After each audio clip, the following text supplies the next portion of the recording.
우리 현장과 영상 통해 예배드리는 우리 모든 성도 가운데 하나님의 하는 은혜와 사랑에 또 응답의 역사가 있기를 주의 이름으로 축복합니다. 오늘은 우리 아까 장로님 기도하신 대로 5월 가정의 달이고 오늘 또 특별히 어린이 주일이기도 합니다. 사실 우리나라 말에서도 어리다라는 거는 나이만 어린 걸 어리다고 그러지 않아요. 그래서 예전날에 세종대왕이 훈민정음에 한글을 창제할 때도 거기 어린 백성이 그럴 때 어리다는 거는 그 나이를 어린 게 아니라 어리석은 백성이 일반 백성들을 말할 때 어렵고 힘들고 못 배우고 가난한 모든 사람을 통칭해서 어리다. 사실은 어린이날은 제가 전에도 말씀드렸지만 이게 그 방정환에 의해서 이게 날이 만들어지게 됐는데 방정환의 그 장인이 누구라고요? 손병이에요. 손병. 그 손병이는 누구냐? 천도교 3대 교주였어요. 천도교 1대 교주는 최재우, 2대는 최시호, 3대 손병희의 사위 방정환. 여러분 조선말 일제 그 넘어올 때 제가 한번 전에도 말씀을 드렸는데 그 시절에 우리나라 사람들 상당수 약 1,000만 명 가량이 천도교인이에요. 제가 우리 한국 사람들의 어떤 종교적인 이 성향은 굉장히 잘 변합니다. 인류 역사에서 우리 조선, 우리 그 대한민국 사람만큼 국교를 바꾼 경우는 거의 없어요. 근데 우리는 예전에 샤머니즘에서 불교를 바꿨고 유교를 바꿨고 조선 말에는 천도교를 바꾸고 거기 그 천도교 말고 여러 종교들이 있다가 이제 어떻게 보면 지금 주류 종교가 이제 우리 기독교가 됐는데 그런 의미에서 보면 우리가 정말 이 시대를 살아가면서 복음을 주신 하나님께 감사하고 어떻게 보면 우리 하나님의 섭리를 믿지만 오늘 우리가 바르게 신앙생활을 못하면 한국민들은 기독교를 버립니다. 어제 장례가 있어서 서울을 가는 길에 그 한남대교를 지나면서 보면 여러분 다 보실 거예요. 그 산 위에 교회 하나, 오래된 교회가 다 보이는데 유심히 이렇게 보다 보니까 거기 깜짝 놀랐어요. 옆에 회교 사원이 그 모스크가 용산에 세워졌어요. 그 굉장히 큰 걸 보면서 우리 한국 사람들하고는 사실 이슬람이 맞지는 않지만 받아들이기는 데는 제한이 있다고 봅니다. 그러나 한국 사람들의 이 그 종교적인 그 성향 가운데 샤머니즘을 한국 사람들이 버린 적이 없어요. 우리가 기독교적인 사명을 감당하지 못하면 이 사회를 어쩌면 지배할 종교는 다시 미신으로 돌아갈 가능성이 매우 높은 그런 시대를 우리가 살면서 오늘 어린이 주일 또 우리 다음 세대 생각하며 우리 교회 안에 우리 물론 자녀들을 믿음으로 잘 양육하는 것 있지만 오늘 우리가 신앙의 어른들로서 나이만 어린 것이 아니라 정말 우리가 하나님 안에서 믿음 생활 바르게 해서 우리 후대들에게 좋은 유산을 물려줄 수 있는 그런 복된 교회와 성도들 다 되기를 주의 이름으로 축복합니다. 예수님이 이 땅에 오셔가지고 어린아이들을 이렇게 사랑하셨다 그럴 때 어린아이들이 갓난아기들 말을 말하는 게 아니에요. 가난하고 소외되고 병들고 약한 그 모든 사람들을 통칭해서 어리다. 이게 우리말에도 그 어린 거거든요. 어리다. 그래서 여러분 나이가 많아도 행동이 이상하면 어리다 그러잖아요. 나이만 먹고 어리다. 그 말 속에. 그래서 어린아이, 어린이 주일. 하나님 보시기엔 우리 모두가 다 어린이들이거든요. 어리석고 부족하고 연약한. 세상은 그런 어린아이들을 버립니다. 그래서 옛날에 여러분 약장수들이 애들은 뭐라 그래요? 가. 애들은 가. 애들은 가고 되는 사람만, 돈 되는 사람만 와. 여러분 이게 그냥 하는 말 같아도 세상의 논리예요. 여러분 돈 안 되고 여러분은 도움 안 되는 사람 가라 그러죠. 그 사람들이 여러분 가까이 오게 합니까?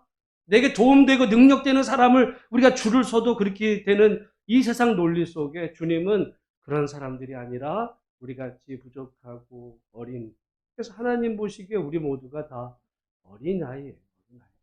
부족한.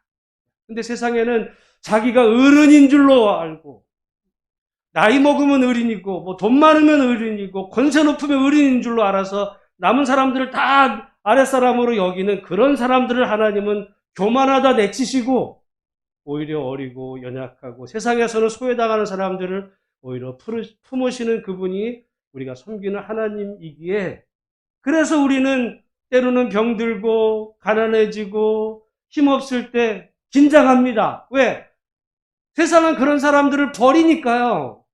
그렇지만 우리 하나님은 우리가 그런 상황에 처할지라도 우리를 끝까지 책임지시고 돌보시는 분이 우리가 믿고 섬기는 하나님이신 줄로 알아서 오늘 어린이 주일 우리 자녀들도 생각해야 되지만 내가 하나님 앞에 어린아이인 나를 외면하지 않으시고 병들었지만 나이가 들었지만 이제 90이 다 되는 그분도 어린아이야. 하나님 앞에서는. 그런 의미에서 그런 나를 여전히 사랑하시는 그 하나님을 더욱 사랑할 수 있는 우리 모두가 다 되시기를 주의 이름으로 축복합니다.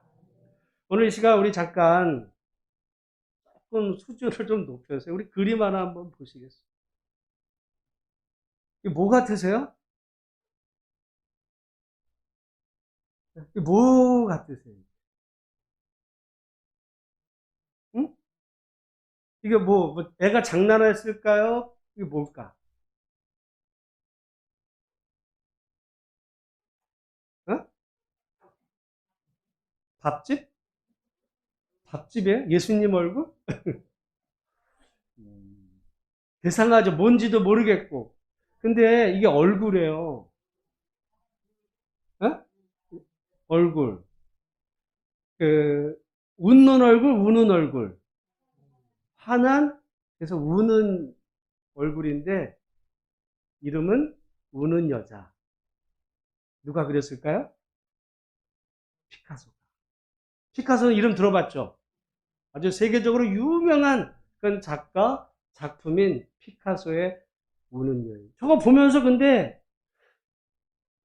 괴상망측해서 여러분 저거를 만약에 작품으로 팔면 저게 한 돈으로 가치면 저 사진, 저 그림이 얼마쯤 갈까요? 안 사가요? 근데 어떤 사람들은 저거를 사갔는데 얼마쯤 샀을까? 얼마 돈 주고?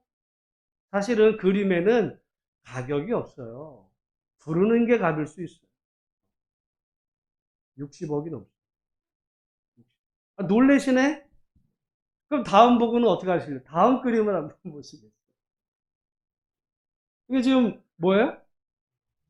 여자 얼굴인데 큰 모자를 쓴 여자 얼굴인데 이 그림을 그린 그 작가의 말하자면 그 누구냐면 모딜리안이라 하는 그 작가가 자기 어떻게 보면 일찍 요절했어요. 모딜리안은 36살에 죽었는데 그 자기의 연인이면서 이제 그 뭐 정식 결혼은 아니었고 그렇게다가 그렸던 그 여인인데 여러분 저 여자 얼굴을 보면 이뻐요 안 이뻐요? 예? 이쁜 것 같아요? 저 얼굴을 여러분 직접 저렇게 똑같이 생긴 얼굴의 여자가 있으면 이쁘다 그러겠어요? 이상한 거죠. 이상한 거예요. 근데 저 그림은 한 얼마쯤 갈까? 저 괴상망측하게 생긴 저 그 모양의 그림이 보통 모딜리아니의 그림은 약 2천억 가량 합니다. 저 괴상망측하게 생긴 여자 얼굴 그려놓은 본인은 가난하게 거의 굶어 죽다시피 해서 죽었어요. 병으로 36. 근데 그가 그려놓은 저 그림은 명작이 됐어요. 명작이 됐어요. 근데 여러분 눈도 보면 짝짝이고 눈동자도 없어요. 코도 여러분 저게 지금 얼굴입니까? 그런데 저걸 보면서 저게 뭐 저래요. 저런 여자가 어디 있어? 라고 묻기보다는 저거를 알아보는 사람들은 저걸 통해서 왜 모들리안이라는 사람이 저 작품을 저렇게 그렸을까? 그걸 알아보는 사람들이 그 미술품을 알아보는 사람들이에요. 물론 그린 사람도 어떤 의도로 그렸는지를 정확히 다를 수는 있지만 해석을 잘하는. 그래서 큐레이터라고 하는 직업도 있어요. 그 다음 잘할 수. 뭐예요? 모나리자. 얼마쯤 갈까요?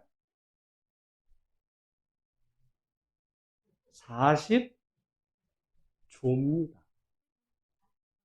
얼마라고요? 40조.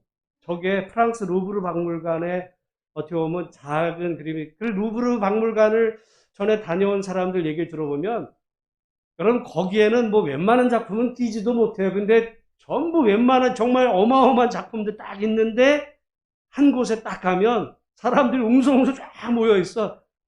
이거. 근데 여러분 이 모나리 예쁘죠? 아까에 비하면 너무 이뻐. 근데 모나리자 그림에 약간 이상한 점이 있어요. 눈썹이 없어요. 여러분 눈썹이 없어요? 그러면은 저 모나리자의 실제 얼굴에 그 여자는 눈썹이 없었을까요? 여러분 눈썹이 보통 없으면 사람 눈썹이 없다 생각을 요즘은 그래서 눈썹 문신도 해. 사람 얼굴에 눈썹이 없으면요 괴상하게 보여요. 눈썹을 일부러라도 그릴 판인데 없어. 어떻게 보면 모나리자라는 작품에 레오나르도 다빈치가 그린 것도 있지만 저게 명작이 될 수 있었던 것은 눈썹이 없는 게 오히려 저 작품을 드러나게 해준 가치가 있거든요. 그러면 레오나르도 다빈치가 저렇게 눈썹 없는 그림을 그렸을 때 저게 틀렸어요? 그 여인 얼굴에 실제 눈썹이 있었는데 없게 그렸으면 틀린 겁니까? 아니에요. 저건 작품이야. 저걸 가지고, 저는 저 눈썹이 틀렸네. 아까 이제 모딜리니아니 목이 왜 이렇게 길게 그려? 왜 코가 삐뚤고, 눈이 짝짝이고, 뭐 눈이, 그래. 그거는 뭘 얘기하는 거예요? 그림을 알아 못 보는 거. 알아 못 보는 거. 예술 작품을, 근데 보면, 우리가 생각할 때 그런 게 무슨 60억이야. 그런 게 무슨 2천억이야. 그런 게 무슨 40조야. 알아보는 사람들에게는 그게 가치가 있어요. 제가 왜 말씀하냐면 우리 기독교인들은 사실 성경을 잘 못 봅니다. 제가 지난주 이 시간을 통해 말씀을 드렸어요. 우리는 성경을 마치 사진이라고 생각을 해요. 사진같이 여러분 만약에 누군가의 얼굴을 딱 사진으로 찍었는데 눈썹이 없어. 그러면 그 사진이 어떻게 된 거야? 잘못된 거야. 뭐가 잘못 나와. 근데 그림으로 그리면 없을 수가 있어. 누가 사진으로 찍었는데 목이 괴상하게 나오고 뭐 눈이 짝짝이고 막 이러면요. 그런 여자의 얼굴을 사진으로 만약에 찍었으면 그 사진 저거 뭐 진짜 어떤 괴물 같은 여자를 찍은 거예요. 잘못된 거겠죠? 잘못 사진기가 나왔든지 그 여자가 그러나 그림으로 나왔으면 명작이 됩니다. 그렇게 그리려고 했던 그 작가의 자기의 그 심리, 세상을 보는 관점, 그 여자를 향한 통찰력, 이런 것들이 그 작가를 통해서 그 한 여인의 모습을 서로 다르게 이렇게 그릴 수 있는, 그것은 어떤 화가가 맞고 틀리냐의 문제가 아니라 그 작가의 내면의 그 세상을 보는 관점과 또 예술적인 감각이 그렇게 표현된 거거든요. 한 여자를, 물론 다른 여자지만 여인을 놓고 다르게 그릴 수 있어요. 성경은 우리에게 주신 하나님의 말씀인데 우리 기독교인들이 많이 놓치는 것 가운데 하나가 성경은 마치 논문이라고 생각을 하는 거예요. 또는 어떤 신문 사설같이, 기사같이. 그래서 누가 언제 어디서 무엇을 어떻게 왜 했냐, 기승전결로 쫙 논리적으로 기록된 어떤 그런 거라고만 생각을 하고, 그래서 요 말씀과 저 말씀의 어떤 논리적인 그 구조를 찾고 이렇게 하는데 말이죠. 여러분, 성경에는 시가 있어요. 시편이 시예요. 우리는 하나님보다 너무 엄숙한지 몰라. 하나님은 어떤 의미에서 보면 예술가예요. 하나님 위대하신 예술가라고. 그래서, 근데 우리는 너무 하나님에 대해서 하나님 이런 분이야. 엄격하시고 원칙대로 정말 기승전결로 그 기록을 조금도 오류가 없으신. 여러분, 오류가 없다는 말이, 그럼 아까 그 모나리자 그림은 오류가 있어요, 없어요? 누가 모나리자의 그림을 오류가 있다고 그럽니까? 그거는 작품이에요. 그걸 통해서 오히려 그 눈썹을 뺀 다빈치의 정말 위대성이 거기 나오는 거예요. 근데 우리는 오류를 가지고 그 오류야. 없어? 틀렸어. 예를 들어 아까 그 모델 왜 목이 길어? 아이, 저 그림 틀렸어.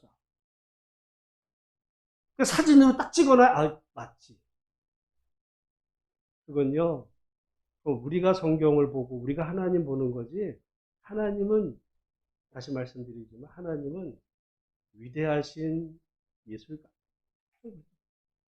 그래서 그 위대하신 그 예술가적인 그 감성을 지닌. 그래서 저는 그 우리 기독교 이 칼빈주의 가운데 모든 진리는 하나님의 진리다. 이게 절대적인 그 부분이 있어요.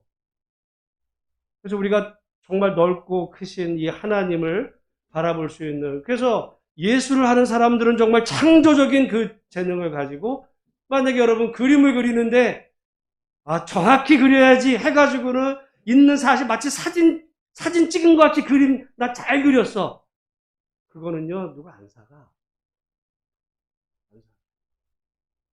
근데 그 안에 그 바라보는 화가의 그 성향에 따라 세상을 보는 관점이 그 안에 있어서 뺄 건 빼고 넣을 건 오히려 넣고, 거기다가 자기가 색깔이나 이것도 얼마든지 조화롭게 해서 할 때 그거를 틀린 게 아니라 오히려 그걸 통해서 표현하려고 하는 위대한 작가의 내면 세계가 그 안에 드러난 거죠.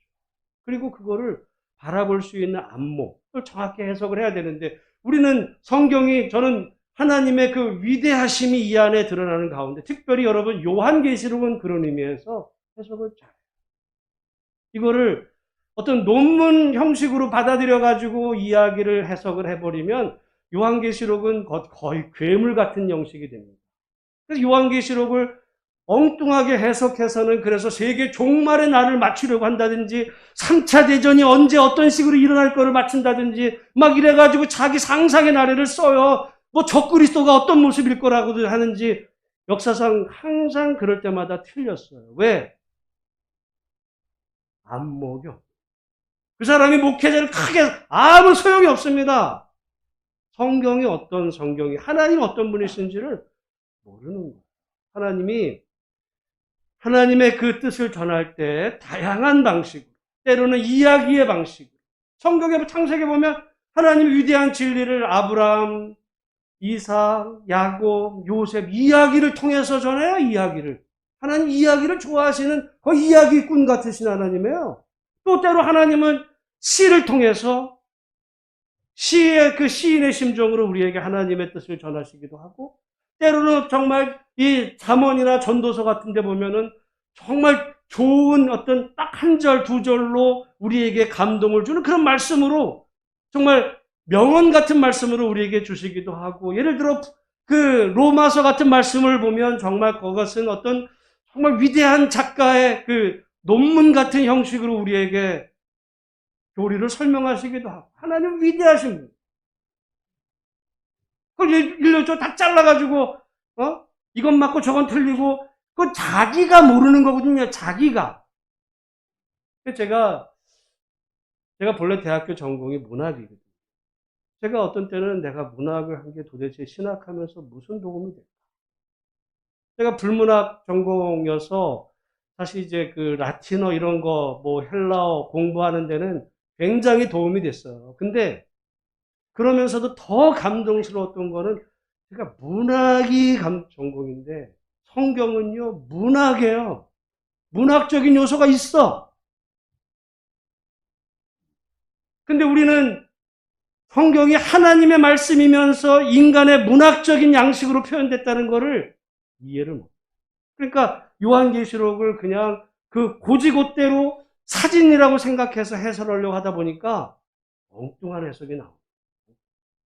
그러니까 아까 뭐 처음에 나왔던 피카소 그림을 예를 들어 보면서 저게 어떻게 보면 우는 여인의 그 모습을 왜 저렇게 했을까를 생각해내는 게 아니라 저거 틀렸어. 저 여자는 정말 어떻게 괴물 같은 여자야. 뭐 이빨도 무슨 저렇게 생겼고 막 그건 자기가 얘기할 때 그 사람이 해석하는 게 틀리냐면 맞아요. 왜 그렇게 보이니까. 근데 그렇게 그린 게 아니거든요. 그렇게 그린 게. 제가 본래 전공이 그 초현실주의거든요. 물론 그 피카소가 초현실주의는 아니지만 초현실주의에 좀 가깝습니다. 그러니까 가령 그림들 보면 초현실적으로 그린 게 있어요. 그거는 그림을 보면 초현실주의자들이 그림 그린 거 보면 저 틀렸다라고 말할 막 괴상하게 그렸는데 그게 아니라 그걸 통해서 오히려 괴상한 표현을 통해서 어떻게 보면 다른 메시지를 전달하려고 그렇게 하는 거고. 그래서 정상적인 세상 우리의 눈으로 보는 게 아니라 다른 시각으로 어떤 세상을 보여주기 위해서 그렇게 되는데 저는 요한계시록도 그 안에 지금 이제 우리가 이제 일곱 인, 일곱 나팔, 일곱 대접 이야기를 볼 때 이 안에서 우리가 성경을 보는 가운데 이거를 문자적으로 해석을 하면 말이죠. 여러분, 괴상한 일이 벌어져요. 우리가 이제 그런 의미에서 본론을 보는데 우리가 예술가적인 마음으로 그리고 사실은 제가 전에도 요한계시록은 상당히 출애굽기와 비슷한 내용들이 많다. 그래서 출애굽기에 보면 10가지 재앙 이야기들이 나올 때 물론 실제로 그 재앙을 통해서 애굽을 치시는 하나님의 그 모습도 있지만 그 10가지의 재앙 하나하나의 그 내용은 애굽의 신들에 대한 하나님의 심판이 그 안에 담겨 있는 그 이야기들. 여러분 우리가 개구리를 신이라고 생각하겠어요? 우리가 지금 생각해 개구리를 여러분 우리가 신이라고 생각 안 하잖아요. 지금 우리는 안 하지. 여러분 옛날에 부엌에 신이 있었을까요? 없었을까요? 우리 옛날 사람들. 있었어요. 부뚜막신이 있었어요. 신주, 그걸 신이라고 생각했어요. 신주 단지를 모시잖아요. 신주. 그래서 여러분 뭐 결혼하면 부부가 살면서 애를 낳습니까? 누가 허락을 해야 돼요? 누가? 삼신할미가. 다 그런 여러분 지금도 제주도에는 이사를 함부로 못 가요. 어디를 함부로 이사를 가? 이사를 가는 때가 있어요. 그 기간이. 그 기간을 보면은 그게 언제냐면 제주도 사람들의 그 신화 속에 이제 제주도를 그 강 영역에서 다스리던 그 신들이 어떤 날이 되면 이제 다 옥황상제한테 보고하러 가서 이 땅에는 이제 신들이 없는 거예요. 그 신구간이거든요. 신구간. 제주도에는 그게 있어요. 지금도. 그래서 그 신구간 때 집중적으로 뭘 하냐면 이사를 다닙니다. 평소에는 이사를 가면은 함부로 이사 가면은 이게 안 돼요. 왜? 잘못하면 신의 노여움을 받으니까. 그래서 함부로 못 가고 그런 이 땅의 그 모든 신들이 하늘에 보고하러 가서 이 땅에 잠시 비온 사이에 그때 이사를 제주도 사람들 다녀요. 지금도. 지금. 그래서 그때는 이사의 어떤 그 쓰레기를 내놔도 분리수거 돈 안 내고 해도 돼요. 이상하죠? 우리가 지금도 그런 시대를 우리가 살고 있는데, 지금부터 2000년 전, 3000년 전의 사람들을 이야기를 하면서 우리가 어설프게 학교에서 배웠던 과학적인 지식을 가지고 성경을 뭐 해석하니 많이 하는 이야기들은 우스운 이야기. 이 성경은요, 지금 쓰여진 게 아니라 2000년, 이 성경이 여러분, 어떻게 보면 전체 성경 가운데 요한계시록이 제일 마지막이라도 물론 이제 시간적으로 말하면 사실은 그 바울 서신, 네, 그 디모데 후서라든지 그 요한계시록 이런 부분들이 이제 늦게 쓰여지긴 했지만은 여러분 그렇다고 해서 이게 지금 어쨌든 지금부터 약 2000년 전에 쓰여진 거예요. 2000년 전에. 여러분 2000년 전에는 우리나라가 삼국시대도 아니었어요. 정말 그 이전 이야기, 오래된 이야기 속에 이걸 보면서 과학적으로 해석하려고 하는 게 얼마나 어설픈 그 성경을 보려고 하는 해석인지. 근데 이걸 통해서 우리가 이제 오늘 봐야 될 것은 여기 말씀에 이걸 문자적으로 해석하면 곤란합니다. 다만 이 세상을 향한 하나님의 그 심판의 이야기가 되는 중에 우리가 먼저 주목하기 원하는 것은 여기 7절부터 우리 12절까지 나오는 중에 처음에는 땅, 두 번째는 바다, 10절에는 강, 물샘, 해, 달. 다시 말씀드리면 말이죠. 고대인들에게 저 태양은 그냥 선이 아니에요. 그냥 여러분 우리나라 우리의 그 월화수목금토 이게 요일이지만 다 거기에 그게 신화가 연결된다는 거 아세요? 신화가? 신화적인 의미로? 다 그 의미가 있습니다. 그래서 이 바다는 특별히 여러분 우리나라 사람들도 옛날에 바다에는 누가 산다고 그랬어요? 용왕. 성경에는 이 바다, 성경에는 그 바다라는 성경의 그 이미지는 그거는 그 악마의 영역입니다. 악마의 영역으로. 여기 지금 나오는 이 해석들은 실제로 저 땅이 파괴되고 저 실제로 무슨 바다가 여기 피바다가 되고 무슨 하늘이 뭐 시커매지고 어두워지고 이거 문자적으로 해석하면 말이죠. 어떤 현상이 벌어지냐면 12절에 해 3분의 1과 달 3분의 1과 별들의 3분의 1이 뭐를 받았대요? 타격을 받아. 여러분, 제가 이 그 물리학이나 지구과학 이런 거 뭐 잘은 모르지만 관심은 많아요. 근데 이 지금 해, 달, 이 별들이 3분의 1이 타격을 받아요? 100만 분의 1이라도 타격을 받으면 말이죠. 지구는 불타집니다. 하나님이 얼마나 이 우주가 이게 정교하게 하나님이 얼마나 위대하신 아까 제가 예술가 수학자신지 놀랍게 이게 운행되어 가는 중에 이게 3분의 1이 타격을 받으면 여러분 벌써 요한계시록 8장에서 인류는 이미 끝났어요. 다음 얘기 할 것도 없어. 3분의 1? 100만 분의 1이라도 타격을 받으면 끝나는데 그러면 이게 뭔 얘기냐 이게. 여러분 여기 보시면 우리 요한계시록 6장 8절에 보면 인의 이야기를 해가시는 가운데 제가 읽으면 하반절에 이렇게 읽습니다. 그들이 땅 뭐의 권세를 얻어? 4분의 1의 권세를 얻어 검과 흉년과 사망과 땅의 짐승들로서 죽이더라. 그때도 정말 이런 그 이제 어려움이 있는데 4분의 1의 권세를 얻어서 4분의 1에 멸망해요. 근데 오늘 8장에 오면 몇 분의 1이래요? 3분의 1이야. 3분의 1이 커요? 4분의 1이 커요? 3분의 1이 큽니다. 그러니까 강도가 어떻게 됐다는 거예요? 세졌다는 거예요. 그 다음에 우리 16장에 가보시면 나중에 7 대접 이야기가 나오는데 16장 3절에 보면 둘째 천사가 그 대접을 바다에 쏟음에 바다가 곧 죽은 자의 피같이 되니 바다 가운데 어떤 생물이 죽더라? 모두 4분의 1, 3분의 1 이제는 모두 강도가 약해진 거예요? 세진 거예요? 하나님의 심판의 강도가 세지는 거라고도 보겠지만 여러분 우리가 지금 살아가는 이 세상을 보면 세상의 오염이 지구 환경이 갈수록 좋아지나요? 파괴되나요?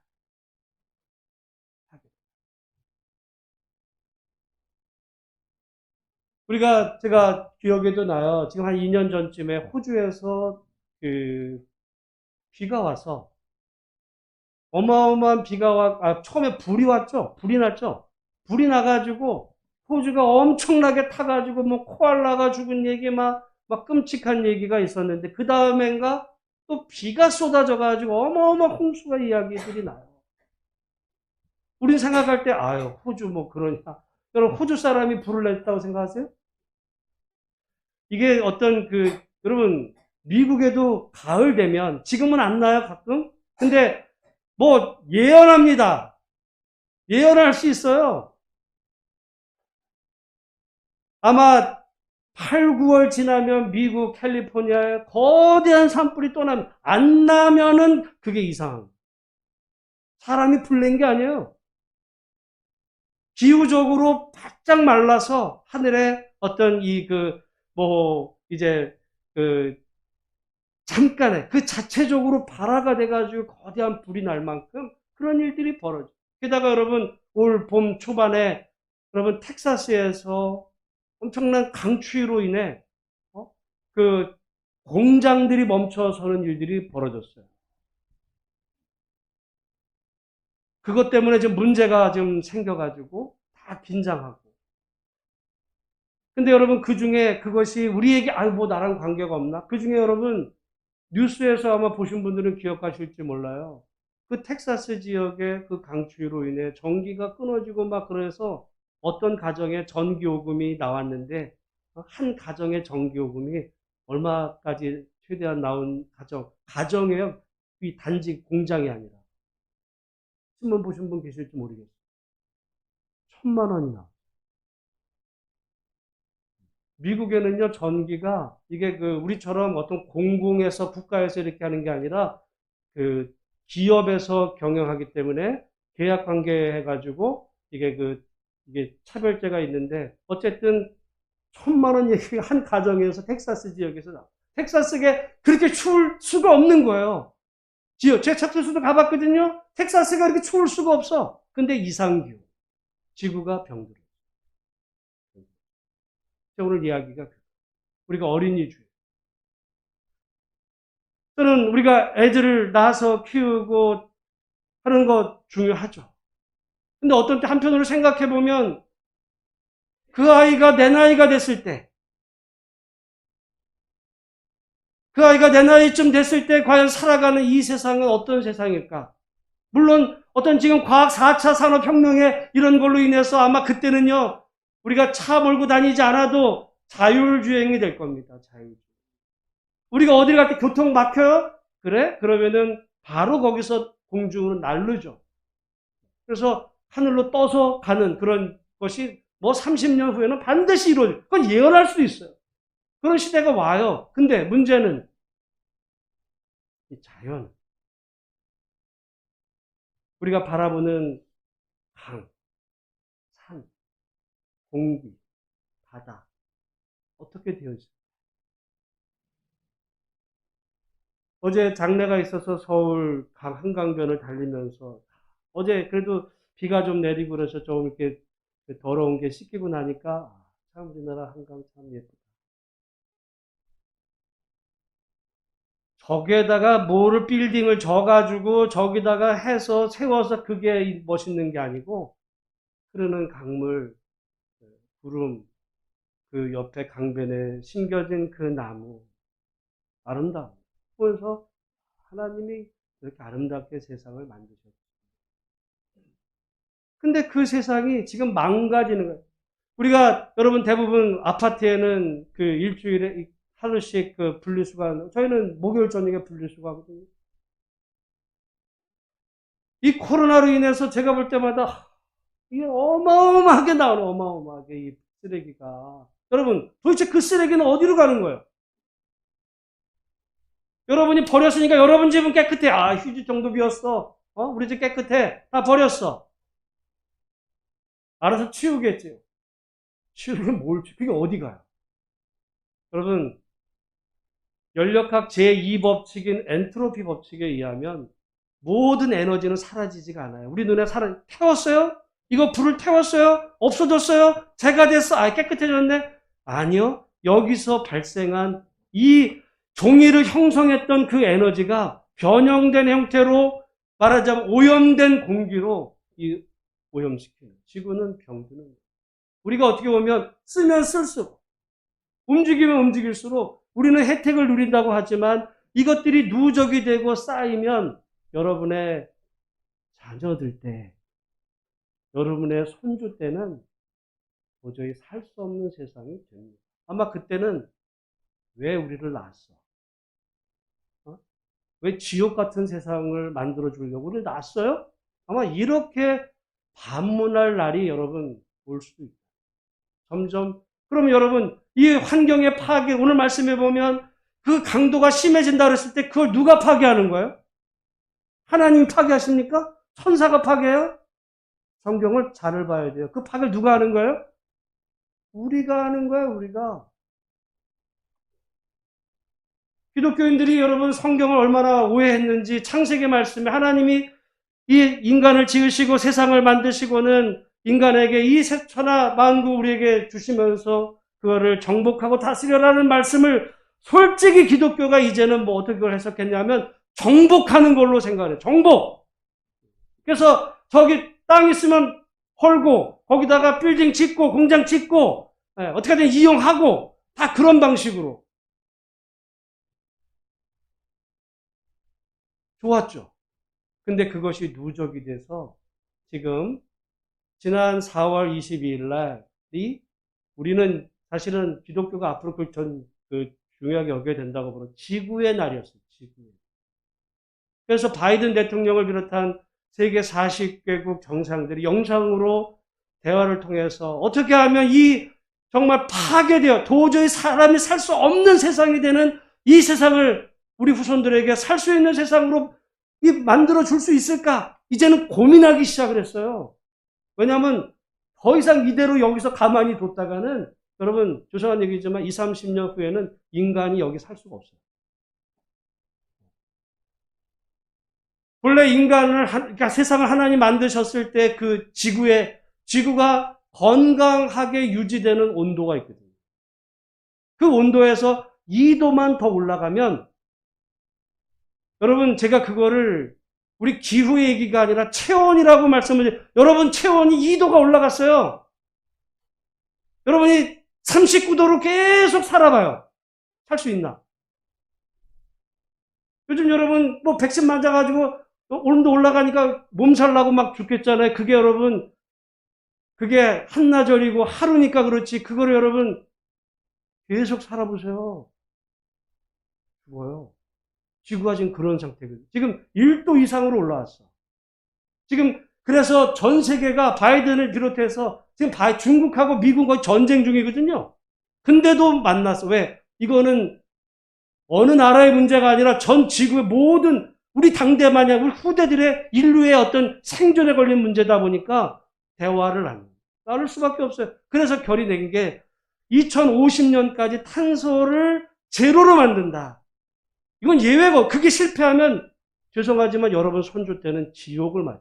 지옥을 가는 게 아니라 사는 여기가 지옥이 될 겁니다. 그게 오고 있어요. 오고 있어요. 저는 그래서 어린이날, 우리 어린이 주일날 어찌 보면 우리가 어른 된 입장에서 우리 교회는 뭐 애들이 없네, 뭐 그런 거 이전에 과연 그 어린이들이 살아갈 수 있는 세상을 생각하면서 오늘 내가 뭘 해야 되는지 진지하게 고민할 필요가 우리에게 있다. 물론 내가 그렇게 한다 해서 갑자기 지구가 다 바뀌는 건 아니에요. 그러니까 다 노력해야 되는 거거든요. 어떻게 하면 쓰레기 배출을 좀 더 줄이고 좀 더 이 파괴되어가는 이 세상을 점점 그렇게 될 때 어떻게 하면 더 보호하고 가꿀까? 그게 신앙과 무슨 그게 신앙. 그게 신앙적인 행동이에요. 우리가 예를 들어 기도하고 말씀 전하고 전도하고 그것만 신앙적인 게 아니라 하나님이 만드신 세상을 잘 보존하고 가꾸어서 내 후대에게 물려주는 그거는 어떻게 보면 더 큰 기독교인이 힘써 해야 할 사명에 가까운 일인데 우리는 관심 없어요. 그러다가 어느 날 그건 정치인들이 할 얘기라고 생각을 하는데요. 시민들이 따르지 않으면 정치인들이 백날 모여가지고 회의를 결론을 내려도 바뀌는 건 없어요. 여러분 그러니까 다른 말씀이 아니라 여러분 아파트에 분리수거하는 날 한번 쓰레기 가지고 나가셔서 한번 정말 거대하게 제가 볼 때 더 심해졌어, 코로나 때문에. 도대체 이게 다 어디로 가서 어떻게 소화?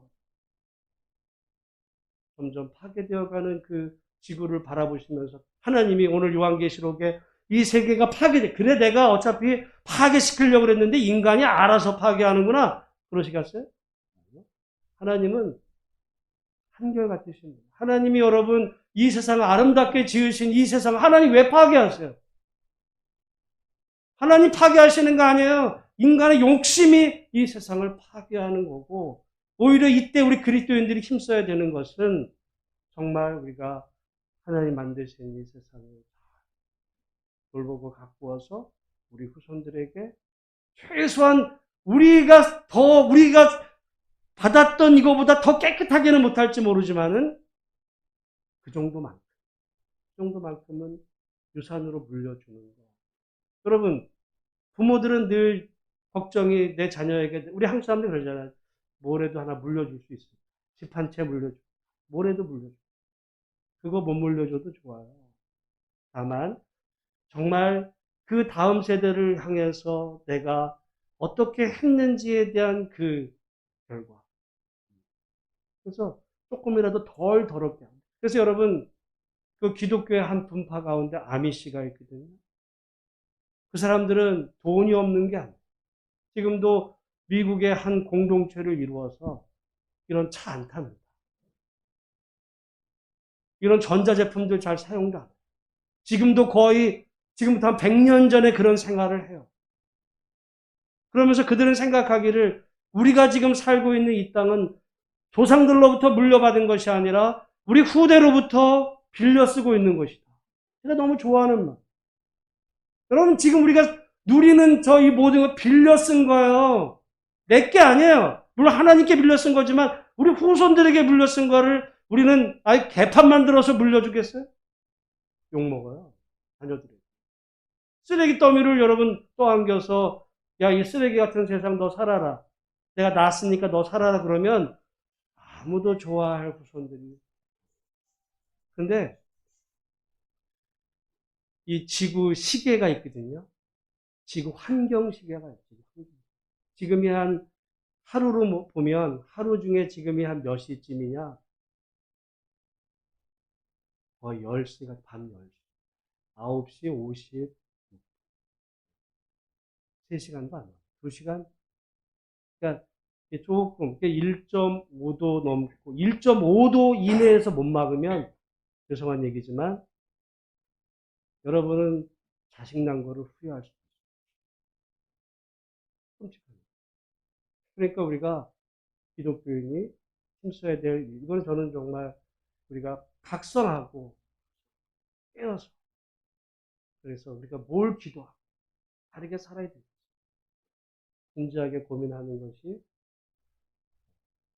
우리에게 생명을 주시고 우리가 호흡할 수 있는 아름다운 자연을 주신 하나님이 우리에게 맡기신 아주 귀한 사명입니다. 그래서 오늘 어떻게 보면 아까 우리 처음에 그 세 가지 그림 있잖아요. 요한계시록을 그렇게 해서 여기 나온 이 말씀을 문자적으로 받아가지고 이게 뭐야 이거. 그래서 어떤 분들은 이걸 가지고 3차 대전을 예언해요. 세상이 그렇게 돼. 그리고 그러면은 우린 책임이 없어. 어차피 세상 그렇게 될 건데. 내가 하나님이 그렇게 하시기로 다 해놓으셨는데 내가 할 일이 뭐 있어? 파괴되는 건 당연하고. 그러면 우리가 할 일은 뭐예요? 그래서 많은 사람들, 소위 말하는 보수 사람들은 그래서 할 일은 뭐냐면 어차피 세상은 다 망가지고 파괴될 거니까 나는 예수 믿고 구원받아서 휴거해야지. 나는 휴거해가지고 사람들 고통받. 그래 누가 니네들 예수 안 믿으라 그랬어?